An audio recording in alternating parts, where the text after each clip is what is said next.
Bonjour, bienvenue sur ce plateau de KTO pour notre rendez-vous hebdomadaire face aux chrétiens, organisé, comme vous le savez, en partenariat avec la Croix, avec Radio Notre-Dame, avec le réseau des radios RCF.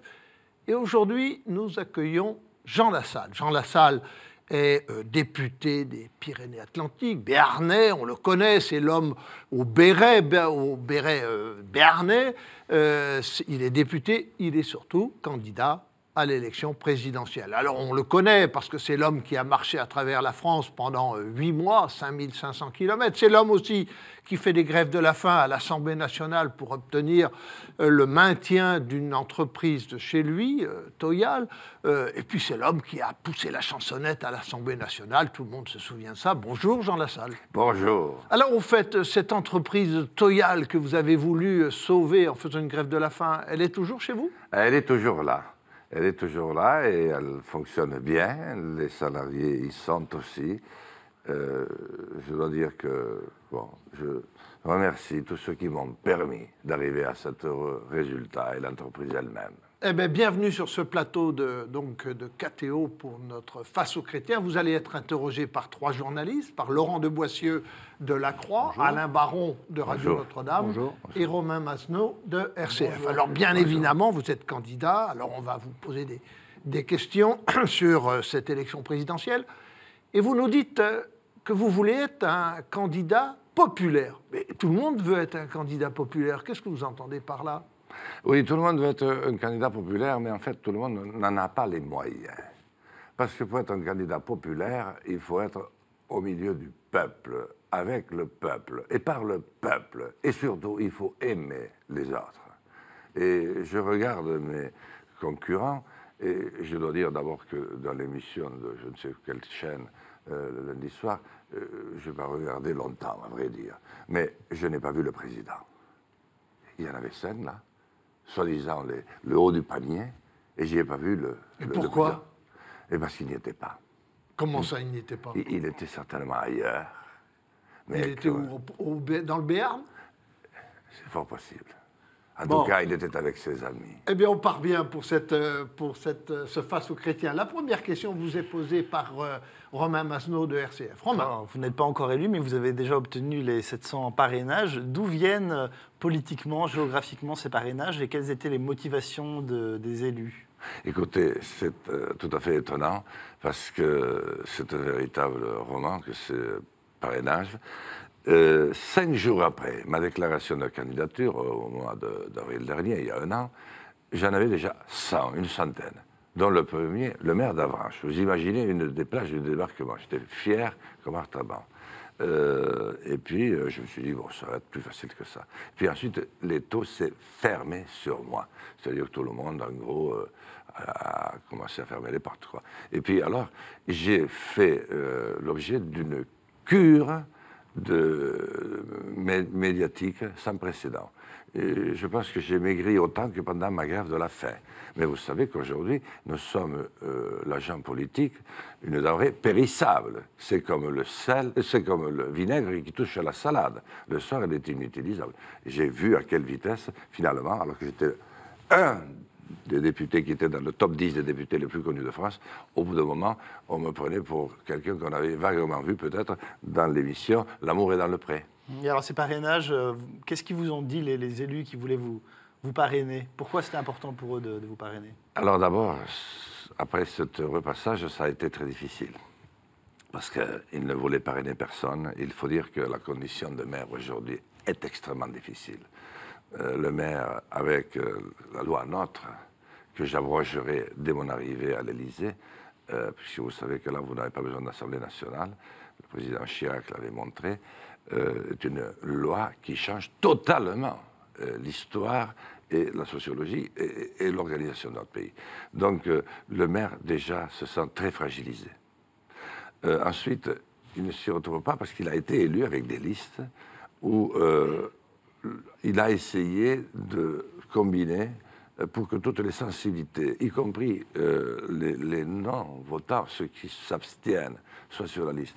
Donc parrainer quelqu'un, ça devient très très difficile. Et puis ensuite, la plupart sont ou résignés, ou tellement révoltés, ils voudraient ils auraient voulu empêcher l'élection. Et ce n'est que sur la fin que finalement, avec une mobilisation exceptionnelle, y compris mon frère, berger, du fond de sa bergerie, qui connaît finalement beaucoup de paysans en France et qui a connu les responsables des AOC, vous savez, des opérations contrôlées, mais des responsables agricoles, et qui m'a aidé à débloquer. Et là, d'un seul coup, c'est parti. Alors, 94 départements. Je suis présent sur 94 départements. Pour finir de répondre à votre question, on l'aurait jamais dit. Et je suis en tête sur 4 départements. C'est-à-dire de tous les candidats. Et j'ai fait des places de second et troisième. Donc, je m'en suis bien sorti.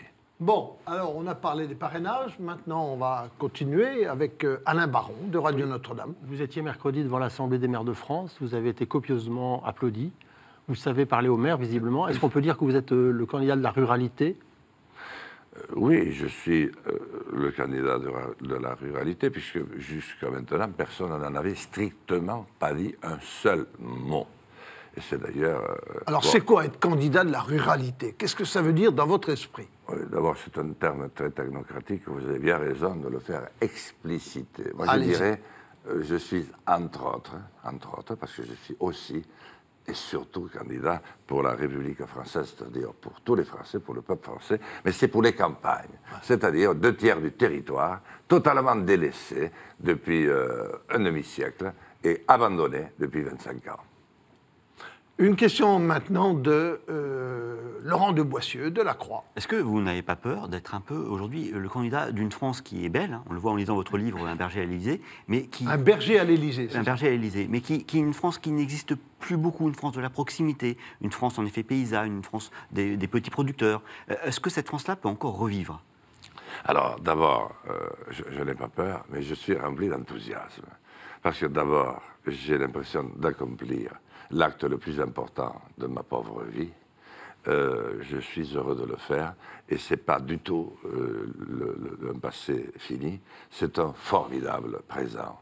Parce que l'histoire de notre pays, comme l'histoire des hommes, se nourrit d'abord de ce qu'ils ont fait et de ce que les anciens, les ancêtres ont fait avec nous. Si nous sommes là, c'est par le sacrifice de nos aînés qui nous ont d'abord... Et ils venaient souvent de nos campagnes. Et on ne leur demandait pas quelle était la taille de leur village quand ils partaient. Ils nous ont permis 60 ans de paix ininterrompu que personne n'avait jamais connu. Et c'est parce que c'est une volonté délibérée.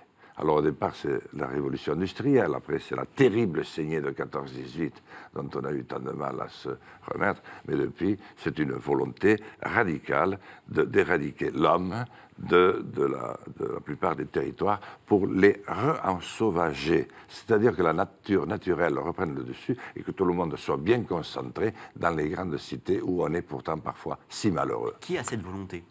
Ben, c'est-à-dire, c'est les nouveaux maîtres du monde. C'est la finance spéculative qui est née, c'est la nouvelle dictature qui a imposé en France un nouveau régime vichiste, terrifiant pour le pays des droits de l'homme, en effet.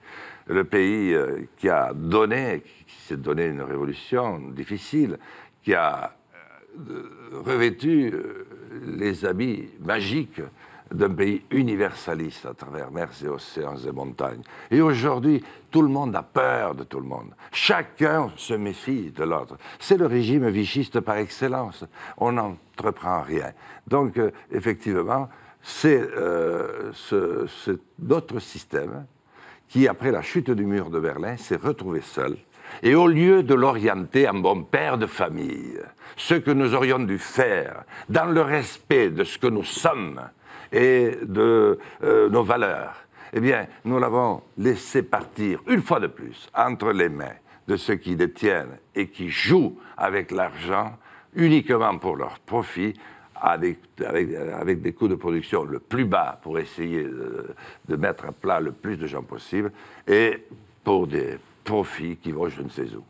Une question maintenant de Romain Masneau de RCF. Vos propos rappellent un certain discours du Bourget de François Hollande, hein, mon ennemi c'est la finance. On a l'impression que c'est des propos de tribune qui tiennent pas face au pouvoir, qui tiennent pas à l'épreuve des faits. Qu'est-ce que concrètement vous proposez pour lutter contre la spéculation financière? D'abord, excusez-moi, mais François Hollande n'est pas Jean Lassalle. Voilà. Ou Jean Lassalle n'est pas François Hollande. Ou Jean Lassalle, ça peut se dire dans les deux. Voilà, dans les deux sens. Et il a été imprudent ce jour-là. Parce que ce qui a caractérisé nos deux anciens présidents, qui ont d'ailleurs accéléré l'histoire malgré eux, parce qu'ils n'y ont pas tellement pesé, c'est que le président Sarkozy admirait ceux qui avaient de l'argent. En fait, Hollande en avait peur, mais ça l'accommodait très bien. Alors, la différence, c'est qu'ils n'ont rien entrepris du tout. Et M. Hollande a été encore plus loin, puisqu'il avait dit « Nous ne signerons jamais le pacte européen. » Souvenez-vous, il y a à peine 5 ans, tous les députés qu'il a fait élire dans sa majorité de gauche ont tous juré au mois de juin et se sont parjurés 15 jours après parce qu'il n'y a pas eu une ligne de changer au pacte européen qui a été proposé, sauf de lignes, paraît-il, dans l'avant-propos que personne n'a jamais lu. Alors, qu'est-ce que je vais faire? Pourquoi je vais me distinguer? Eh bien, d'abord parce que la France doit retrouver une dimension politique et une dimension financière qu'elle n'a absolument plus. Nous sommes un pays qui n'a plus d'industrie. Nous avons tout perdu en 15 ans, même pas. 750 000 entreprises, chômage de masse, 10 millions, parce qu'on triche sur le chiffre du chômage, bien entendu, 8,5 millions de pauvres, ce qui est tragique. Je pense que si l'abbé Pierre revenait, il remourrait immédiatement en traversant les plus belles artères du monde dans les rues de Paris et en voyant tous les 100 mètres un étrange carton ou un étrange duvet sur lequel il y a peut-être un enfant. Nous n'avons plus d'agriculture. Elle est en train de s'éteindre.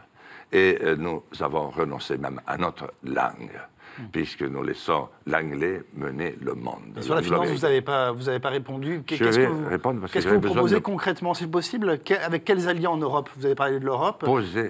J'avais besoin de poser le contexte, parce que sinon on n'aurait pas pu comprendre. Enfin, si, on aurait pu comprendre, mais on aurait dit il manque quelques raisonnements. Alors, ce faisant, donc, je vais commencer à discuter avec les frangins européens.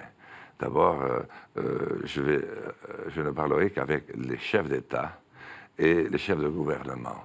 C'est un petit peu fonctionnement type Europe des Nations, comme le général. Parce que nous ne sommes pas prêts. Et c'est une des raisons qui m'a poussé à quitter François Bayrou, c'est que les opinions publiques ne suivent plus. Parce qu'après mon tour de France, que vous avez eu la gentillesse d'évoquer, j'ai fait aussi un tour d'Europe, j'ai vu 15 pays, alors pas à pied. Mais l'opinion publique est la même partout.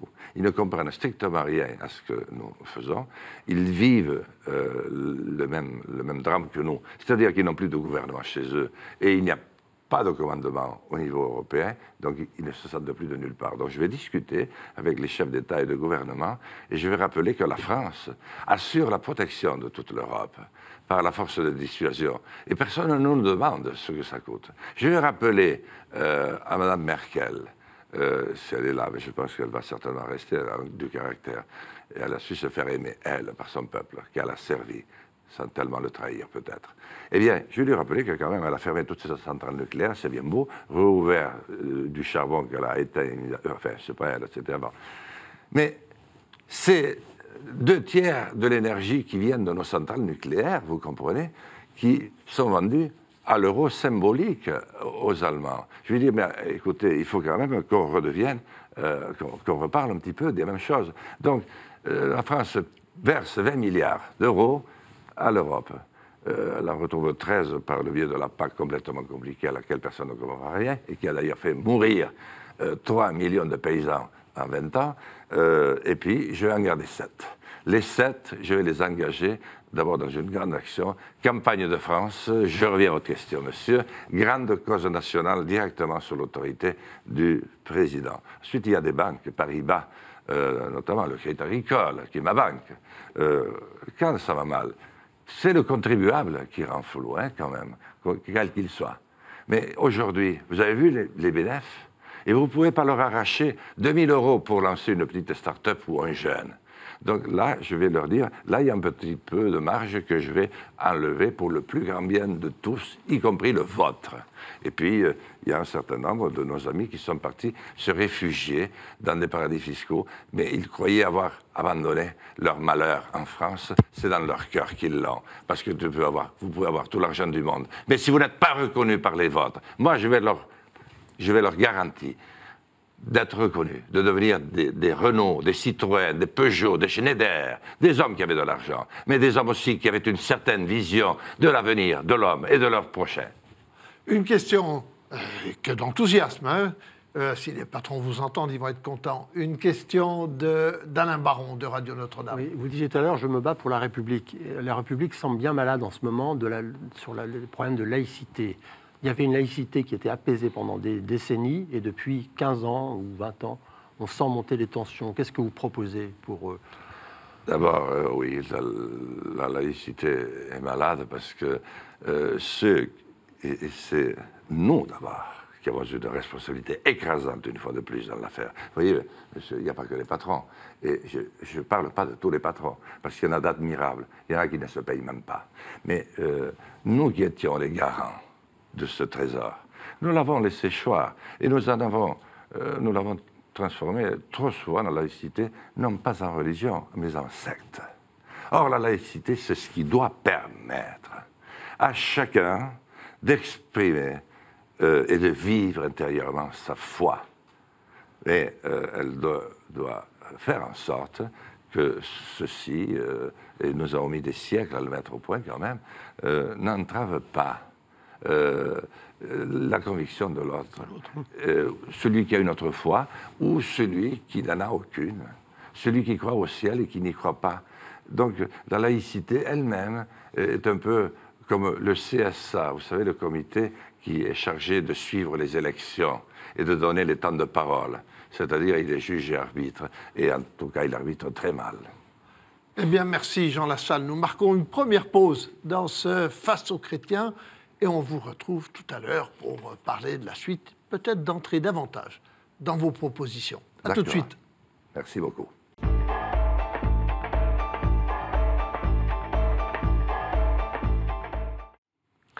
Nous nous retrouvons pour cette deuxième partie de Face aux chrétiens avec notre invité Jean Lassalle, candidat à l'élection présidentielle, député béarnais bien connu, qui a parcouru la France pour obtenir un peu l'opinion des Français, essayer de sentir la France profonde. Il sera interrogé, comme on le sait, par 3 journalistes, Laurent de Boissieu de la Croix, Alain Baron de Radio Notre-Dame et Romain Mazenot de RCF. Alors, Jean Lassalle, vous avez donc fait 5500 km et vous en avez tiré des cahiers de l'espoir. On s'attendait plutôt à des cahiers de doléances.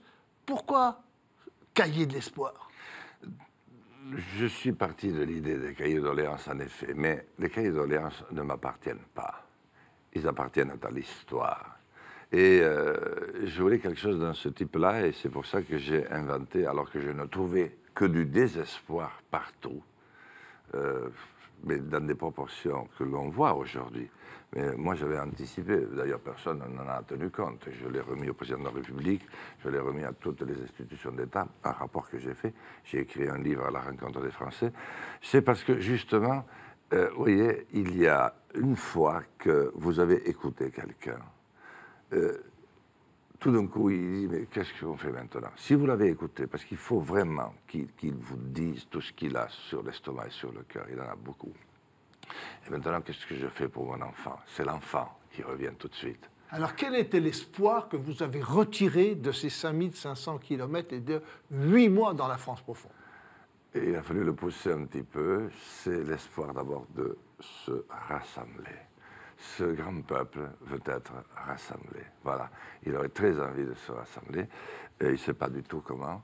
Et il a envie, mais il ne sait pas du tout comment, reprendre une vie normale. C'est-à-dire une vie qui ne soit pas tous les jours un vrai calvaire. Donc, c'est un espoir qui ne dit pas son nom. C'est la raison pour laquelle j'en ai retiré l'impérieuse idée qu'il fallait avant tout rassembler. Mais on ne peut pas rassembler à partir d'un point fixe. M. Mélenchon ne peut pas dire « je vous tire par une ficelle, venez tous à moi ». Pas plus que M. Fillon. Ils ne veulent pas ça. Ils aimaient ça jusqu'à 25 ans, quand la gauche, la droite ou le centre avait un sens. C'est-à-dire que la dernière élection que j'ai vécue, c'est Valéry Giscard d'Estaing, je m'excuse, je demande aux plus jeunes de m'excuser, Valéry Giscard d'Estaing contre François Mitterrand. François Mitterrand disait, avec moi c'est plus de social, c'est plus de partage, plus d'humain. Valéry Giscard d'Estaing disait avec moi, c'est plus d'initiative, plus Et aujourd'hui? Et aujourd'hui, c'est rien. C'est-à-dire que nous nous sommes tous couchés, hélas, devant la nouvelle dictature. Une question de Laurent de Boissieu de la Croix. Laurent. Alors, tout à l'heure, si je vous ai bien compris, vous avez expliqué que la France verse 20 milliards d'euros à l'Union européenne, qu'elle en reçoit 13, et donc vous dites les 7 milliards qui manquent, cette fois-ci je les garde pour les investir en France. Mais vous remettez donc en cause la solidarité européenne, donc en fait, vous quittez l'Union européenne de fait. Non, parce que les Anglais disent de nous souvent, les Français disent toujours de deux choses l'une, et ils en font une troisième. Eh bien, c'est exactement ce que je vais faire. D'abord, je n'organise pas de Frexit, parce que la France est déjà assez brisée, elle est déjà assez fracturée. De toute façon, en gros, et selon les jours, c'est 50-50, 50%, 50%, ça ne vaut pas le coup. Et puis, pour les autres pays, c'est pareil, parce que quand même, il y a une toile de fond, la paix, même si ce n'est pas là qu'est le problème de la paix, à mon sens. Donc, je n'ai pas besoin de ça. Moi, je vais fonctionner en type Europe des nations. D'ailleurs, c'est ce qui se passe de fait. Mais sans qu'on le dise, parce que c'est une hypocrisie incommensurable. Mais sans qu'il y ait de chef. Il n'y a plus de chef. Donc, je vais commencer par montrer que la France s'est redotée d'un chef, qu'il a un projet, qu'il a une équipe et qu'il a une idée. Donc, la France a besoin de revivre de ses cendres, parce que si la France se porte bien, eh bien, ça se voit tout de suite. Et nous allons redonner ce sentiment de bien-être à nos frères européens, et même au monde entier. Parce que lorsque la France a une fulgurance, eh bien, elle se traduit immédiatement dans le monde entier. Or, aujourd'hui, nous ne sommes plus qu'un astre triste qui n'éclaire plus rien. Alain Baron, la France est un astre triste, nous dit Jean Lassalle. Alors, une question pour essayer de mettre moins de tristesse. Oui, vous êtes un élu à la fois local et national. On dit que la France souffre aussi beaucoup de trop de strates administratives, les communes, les cantons, les collectivités en tout genre. Est-ce que, si vous êtes président, vous toucherez à ce millefeuille territorial? En tout cas, il y a une chose à laquelle je vais toucher, c'est aux 3 lois que M. le Président Hollande n'avait même pas mis au projet. Vous pouvez le relire dans tous les sens, ça ne figure pas. Un, c'est la loi sur les grandes conurbations, vous savez, comment on appelle ça, les grandes métropoles. Voilà. Nous avons des métropoles en France, il y en a une vingtaine. Oui, mais je nous souhaite bien du courage pour y mettre de l'ordre avec la loi que nous avons votée. Avec une minorité, nous avons voté à une ou 2 voix près parce que personne n'y croyait. D'abord, personne n'a compris de quoi il s'agissait. Donc, dans ces cas-là, c'est difficile de mettre en œuvre. Deuxièmement, sur les régions, mais les pauvres conseillers régionaux, ils passent leur journée dans les voitures. 700 km d'un bout à l'autre de ma nouvelle région. En plus, je ne sais pas si comment il s'appelle là en l'air, le truc, le spot. Le spot, oui. Enfin, c'est pas le spot, mais c'est le qui tourne autour de la Terre. Le satellite s'est retourné, mais il y a 4 ou 5 ans. Faites la vérification, vous allez voir. Vous téléphoniez pratiquement de partout en France. Maintenant, vous sortez de la ville, ou même de la bourgade, 2 kilomètres après, il n'y a plus rien.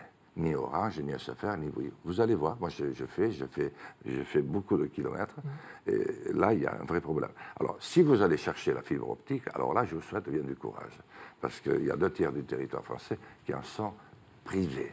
Donc là, vous voyez quelques-uns des équipements qu'il faut faire de toute urgence, et je reviens aux régions pour dire que ça ne peut pas marcher. Ces régions n'ont pas connu d'histoire commune.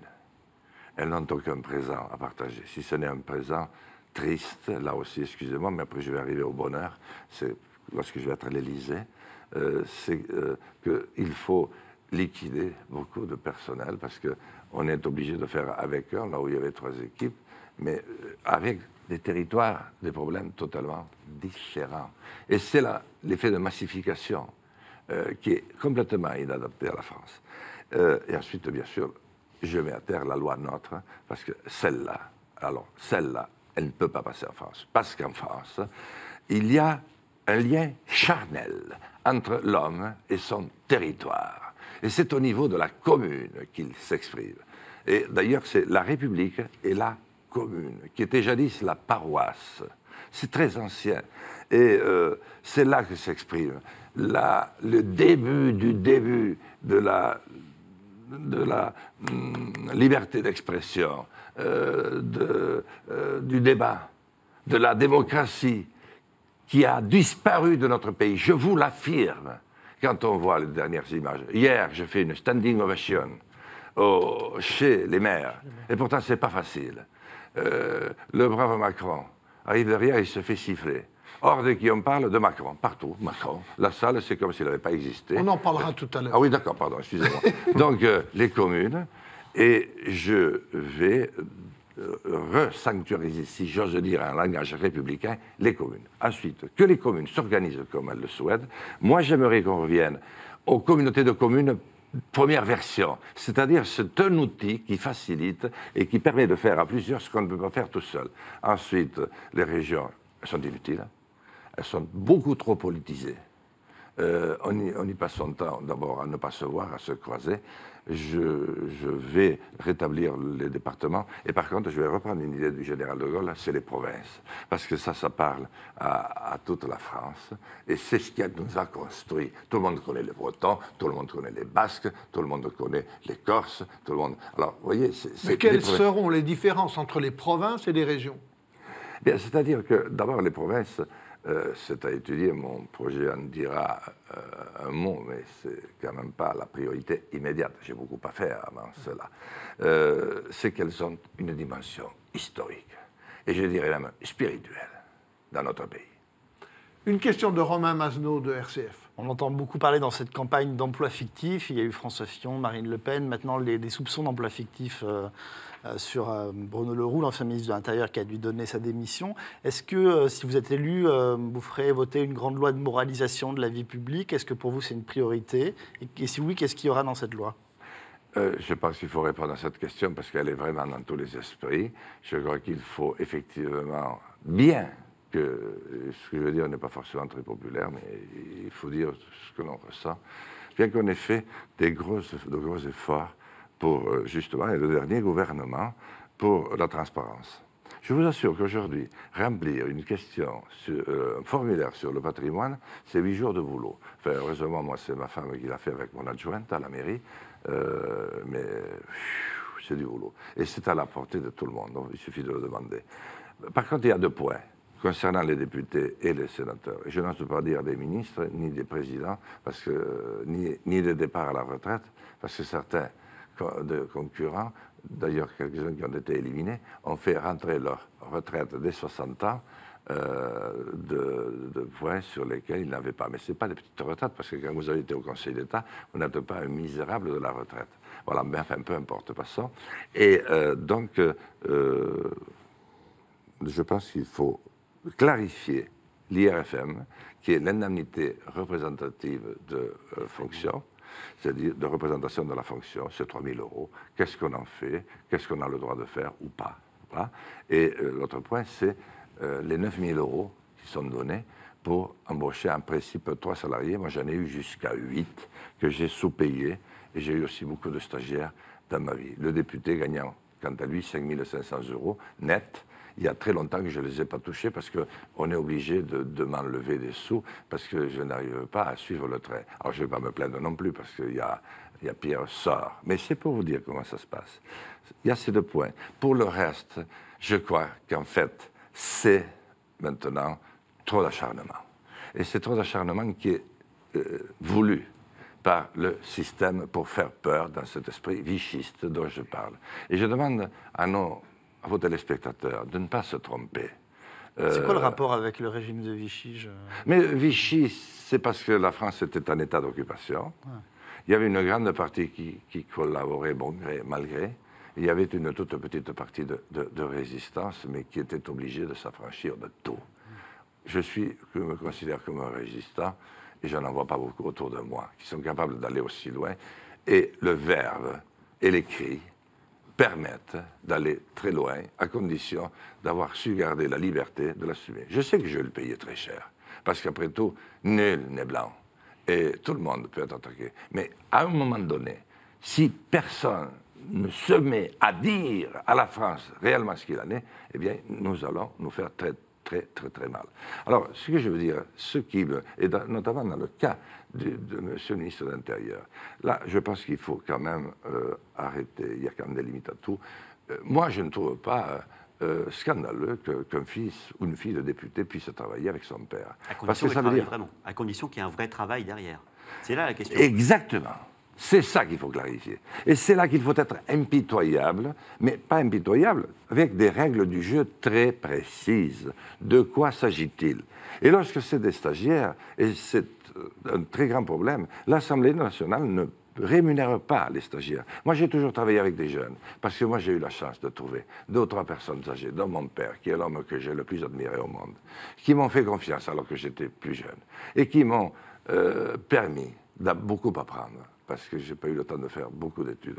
Donc, les stagiaires ne peuvent pas être rémunérés. Vous les rémunérez sur votre propre budget, sur les 5 500 € que vous gagnez, et ce n'est pas normal, parce qu'aujourd'hui, ça coûte 600 €. Donc, je n'ai plus la pléiade de stagiaires, ce qui était une chance que j'ai pu avoir.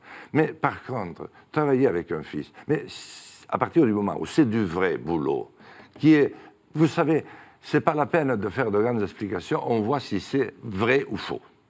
Mais si c'est du vrai boulot, mais à ce moment-là, ça veut dire que, mais je ne sais pas, moi, qu'un chef d'entreprise ne va pas pouvoir travailler avec son fils. Mais qui va, là, bon, on n'est pas obligé de reprendre le mandat de député du père, ça n'a rien à voir. C'est un mandat. Mais ça veut dire qu'on apprend quand même. Et on peut apprendre même du grand-père.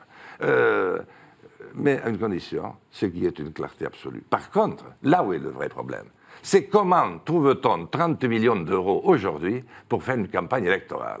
Est-ce qu'on a besoin de réunir 80 000 personnes, à Bercy, pas à Bercy, je sais pas où, au Bourget ou ailleurs, pour convaincre, pour dire si peu de choses? Est-ce que vous les avez vus? Les 7, non, les 5, ils étaient, je pense, perdus là-bas. Enfin, les surcandidats, quoi, vous voyez. Et qu'est-ce qu'ils ont dit? Rien.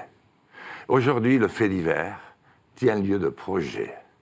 Et sur le fond, mais alors rien. Pourquoi? Parce que vous ne pouvez pas le dire. Le parti, qui est un véritable garde-chaune, vous en empêche totalement. Moi, je suis pour des partis qu'il faut réinventer totalement et remettre les jeunes avec des problèmes d'aujourd'hui en tête de gondole, de nouveau, en leur donnant la chance. C'est ça, la démocratie. Mais avant, il faut rassembler le peuple. Encore une question de Laurent de Boissieu. Une question de fond, très concrète. Aujourd'hui, la Loto Bira a ouvert le mariage aux couples homosexuels ainsi que l'adoption. Est-ce que vous conservez le mariage et l'adoption pour les couples de même sexe? Écoutez, là, très clairement, je ne vais pas revenir sur ce sujet. J'ai trop souffert de son premier passage, où nous nous sommes abaissés beaucoup. Nous, la représentation nationale. C'est certainement le texte qui m'a fait le plus souffrir. Je ne l'ai finalement pas voté parce qu'il y avait quelque chose de très lourd derrière qui ne disait pas son nom et qui a trouvé une forme de concrétisation lorsque Mme Taubira, en même temps, a régularisé 400 naissances de personnes qui avaient été portées sans aucune autorisation, de manière illicite, par des mères.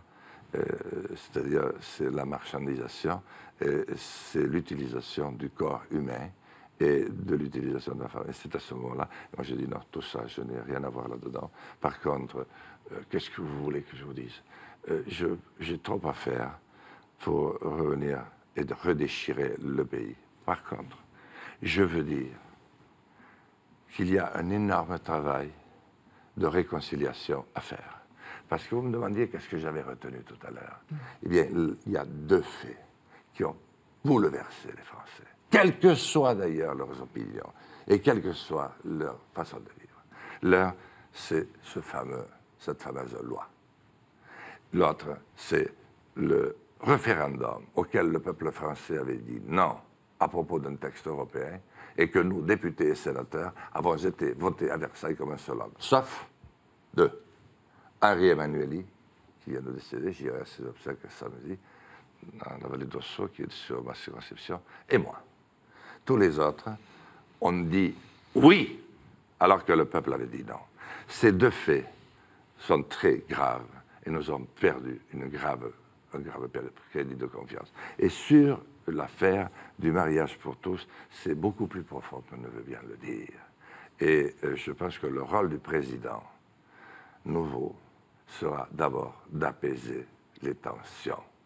Moi, je crois que c'est par ça qu'il faut commencer. Nous verrons plus tard. En tout cas, soyons aussi très prudents par rapport à ce nouveau concept. Sinon, nous courons à notre perte. Le fait d'instrumentaliser une femme, son ventre, de pouvoir choisir la couleur des yeux en Californie.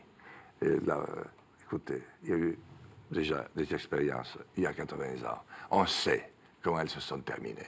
Donc, beaucoup de prudence, je le dis dans les yeux à nos téléspectateurs. Merci Jean Lassalle de ce témoignage et de ce commentaire émouvant.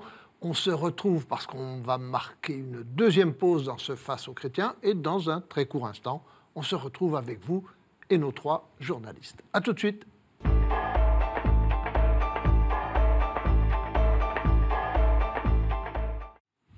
On se retrouve pour cette 3e partie de Face aux chrétiens avec Jean Lassalle, candidat à la présidence de la République, député béarnais, maire pendant 40 ans. Il vient de fêter les 40 années à la tête de sa commune, Lourdes-Icher. Bravo.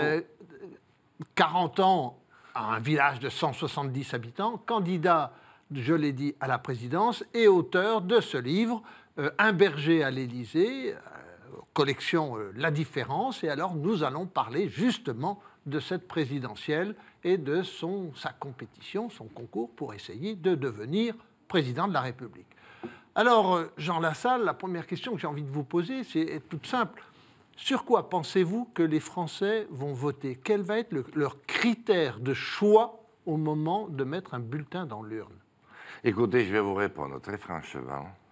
Je ne le sais pas. Oh. Non.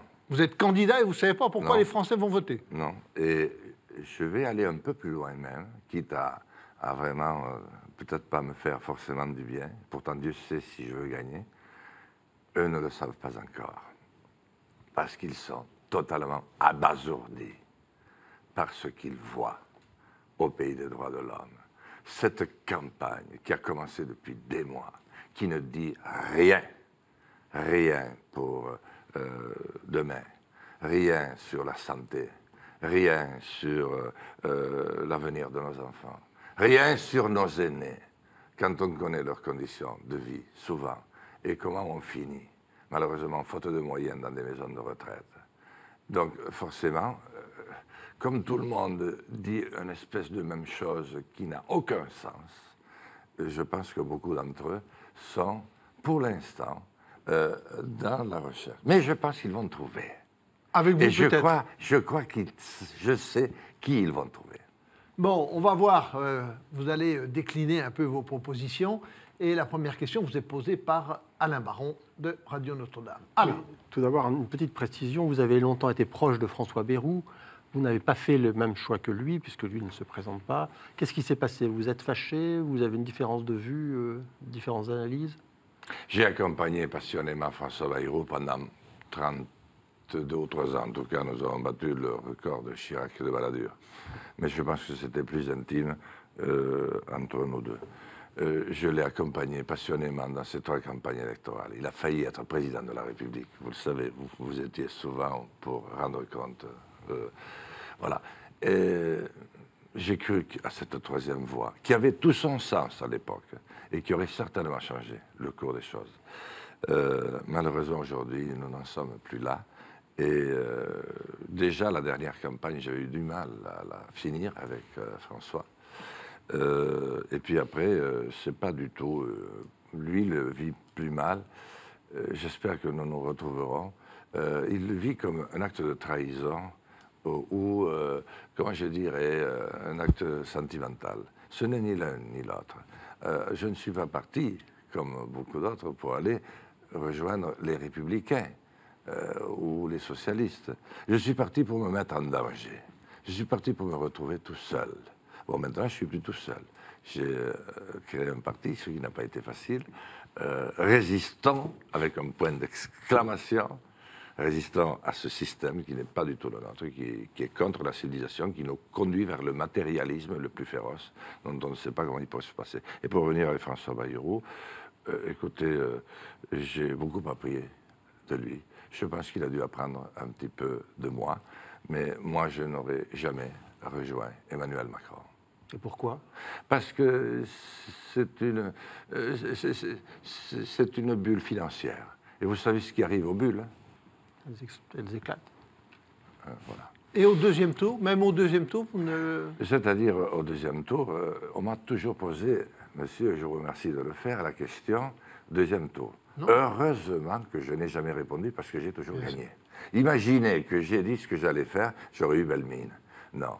Quand on va en compétition, papa, dont j'ai dit l'amour que je lui ai porté, qui n'était que berger, me disait quand tu as une idée en tête, ne t'encombre pas avec d'autres idées, ne te demande pas comment ça va se passer demain ou après-demain. Donc ça, on verra. On a compris. Une question de Romain Masneau de RCF. Alors, vous voulez former, je crois, 15 à 20 000 personnes au métier de l'artisanat, je crois, dans votre première année de mandature. J'ai lu ça. Bravo. Oui, et pourquoi ça, c'est important? C'est un enjeu important pour vous de la campagne, ça, ce secteur-là, les métiers de l'artisanat? Mais bien sûr, c'est là où nous avons perdu une partie de notre âme, si je peux dire. Parce que ces artisans qui gagnaient de l'argent il y a 10 ou 15 ans, n'oublions pas ça, hein, ces commerçants de village, vous êtes si heureux quand vous pouvez boire un pot, maintenant avec l'alcotest, etc. D'ailleurs, j'aurais beaucoup à dire là-dessus, je n'ai pas le temps maintenant, mais font que ça se fait beaucoup moins, mais c'est de la convivialité qui s'est perdue. C'est de la capacité à échanger, c'est du dialogue. Je peux vous dire qu'à l'heure judiciaire, à la sortie de la messe, on filait tous tout de suite dans le bistrot. Bon, heureusement, nous l'avons gardé quand même. Bien, donc il faut effectivement retrouver cela d'une manière impérative. Vous me demandiez après? L'artisanat, comment faire? Ah oui, comment créer 15 000? Alors, comment créer 15 000 emplois? D'abord, partout où je passe, je demande aux lycées professionnels s'ils veulent bien rester ouverts cet été. Et je demande aux professeurs qui y sont et aux proviseurs s'ils veulent bien accepter de travailler. Je les rémunérerai un petit peu quand même, peut-être pas autant qu'un plein temps, et je demanderai à des anciens qui ont pris la retraite il n'y a pas longtemps d'assurer 1 mois et demi de formation pour la formation théorique. Je vais voir en même temps 15 000 patrons, qui sont souvent de petits patrons, qui aujourd'hui ne peuvent pas prendre, comme c'était le cas il y a encore quelques années, non pas un stagiaire, mais un apprenti. Pourquoi? Parce que ça vaut 600 ou 800 euros. Pour quelqu'un qui ne se paie pas, à la fin du mois, c'est insupportable. Je vais apporter ces 600 ou 800 euros, de façon à ce qu'on apprenne tout simplement à ajuster 2 tuyaux. À Pôle emploi, il y a 800 000 postes, possibilités d'emploi qui ne sont pas remplis parce que personne ne sait accomplir cette tâche.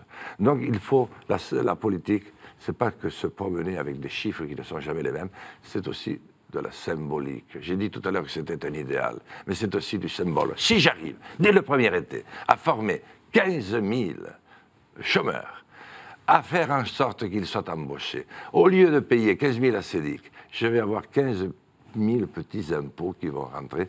Ça change complètement le cours des choses et ça montre la voie à suivre. Une question de Laurent de Boissieu de la Croix. Laurent. Nos amis britanniques ont été victimes d'un attentat. La France a elle-même été touchée, ensuite la Belgique, plusieurs pays dans le monde. Quelle est votre position? Quelles seraient vos propositions pour lutter contre le terrorisme? Et puis, est-ce que vous sentez l'expérience à les épaules pour être un chef de l'État dans cette période très troublée? D'abord, permettez-moi de m'incliner devant ce malheur. C'est normal, et j'ai trouvé d'ailleurs qu'il y avait une certaine dignité à le faire dans notre pays et dans d'autres aussi, partout ça s'est produit. C'est une bonne nouvelle, c'est que l'homme représente quand même encore quelque chose, voilà. Donc je suis de tout cœur anglais ce matin. Bon, pour le reste, je pense qu'il faut aussi analyser les vraies raisons. Écoutez, c'est plans de, comment on appelle ça, Vigipirate, enfin, etc., de sécurité. Sentinelle. Non, Sentinelle, mais l'état d'urgence. L'état d'urgence. Bon, écoutez, je crois qu'on en a fait le tour, franchement. ça ne protège de rien. Vous ne pouvez pas mettre un policier derrière toutes les personnes. Comment voulez-vous faire? C'est impossible. Moi, c'est la raison pour laquelle, et là, merci de me permettre, monsieur, de m'expliquer, je retire les armées françaises du Proche-Orient tout de suite. Parce que la France doit cesser de guerroyer dans tous les sens. Regardez, il y a 50 ou 60 ans que nous le ferons à travers l'Afrique. Qu'est-ce que ça a changé? Deuxièmement, je vais engager une initiative diplomatique sans équivalent depuis longtemps, parce que la diplomatie française était une des meilleures du monde. Au Mali, on a fait reculer tout de même des forces... Oui, c'est vrai. Mais où sont-elles? Elles n'ont pas disparu, et elles se massent sans arrêt, et vous ne sortez jamais gagnant de ces formes de guérilla. Il faut trouver d'autres moyens. En même temps que la diplomatie, je crée la 4e arme en France. Vous savez que nous avons l'armée de terre, plus ancienne, la marine et l'armée de l'air. Et maintenant, je crée l'arme contre la cybercriminalité. Nous ne pouvons pas rester avec une situation aussi calamiteusement organisée que celle que nous avons, avec des services éparpillés à tous les coins. Il faut que ce soit sous l'autorité d'un général directement rattaché au président de la République. C'est à ce niveau-là. Et il faut voir, à mesure que notre diplomatie reprend ses lettres de noblesse, et qu'on fait en sorte que leurs ambassades ne leur tombent pas sur la tête, parce qu'il faut voir dans quel état elles sont. J'ai visité beaucoup de pays. Je suis président des populations des montagnes du monde, 78 pays. Et il faut que nos forces, avec l'accord des autres pays, organisent la recherche de ces groupes. Savoir qui les forme, comment ils sont formés, comment ils sont pris en main. Et à partir de ce moment-là, c'est beaucoup plus facile d'arrêter un processus avant qu'il ne soit devenu processus. Et il faut, dans le même temps, s'occuper immédiatement de nos banlieues, que nous avons honteusement abandonnées depuis 50 ans. La République, il n'y a plus d'accès. C'est ce que nous faisons avec les campagnes, vous m'en parliez tout à l'heure. Mais nous allons avoir dans les campagnes le retour des bandits des grands chemins. La question aujourd'hui, c'est être ou ne pas être. Est-ce que oui ou non, ce grand pays veut exister? Voilà la question. Et si elle veut exister, nous nous donnons les moyens d'exister. Et pendant quelque temps, il y aura des cabris qui sauteront de nouveau sur des chaises. Eh bien, si j'ai eu la confiance du peuple, si le peuple qui me regarde aujourd'hui, à travers vous, a fait l'immense pas de me faire confiance, il descendra dans la rue pour me soutenir. Pendant quelques jours, pendant quelques temps, lorsque j'aurai des décisions difficiles à prendre, avec l'accord de la gendarmerie et de la police et même de l'armée. Et c'est cela le début du Conseil national de la résistance. Et à partir de ce moment-là, nous réorganiserons les partis. Parce qu'on ne peut pas rester éternellement sans démocratie. Moi, je vais rendre la démocratie à la France. Il n'y en a plus aucune. Se rendre compte, passer un an sans se rendre compte que Jean Lassalle est candidat au présidentiel, c'est honteux pour un pays comme le nôtre. Et puis, accepter qu'il y ait des candidats et des sous-candidats qui vont dans une autre émission. C'est accepter qu'il y ait des maires et des sous-maires qui les ont parrainés. Mais c'est accepter surtout que dans 4 semaines, il y ait des citoyens et des sous-citoyens qui aillent voter. Vous comprenez? Comment voulez-vous, à partir de ce moment-là, vous protéger de qui que ce soit quand vous êtes à ce point mutilé au niveau de la démocratie et au niveau de la représentation? Eh bien, quel cri du cœur, Jean Lassalle, pour terminer ce Face aux chrétiens. Un très, très grand merci. Un très grand merci. On ne va pas vous demander de chanter parce que quand même... Si, hein. Allez-y. Je ne vais pas chanter, je vais essayer de murmurer, mais ma voix est un petit peu abîmée. Et je demande à ceux qui nous regardent de reprendre peut-être le texte de cette mélodie qui a été celle de nos pères. En tout cas, c'est allez-y. Bien.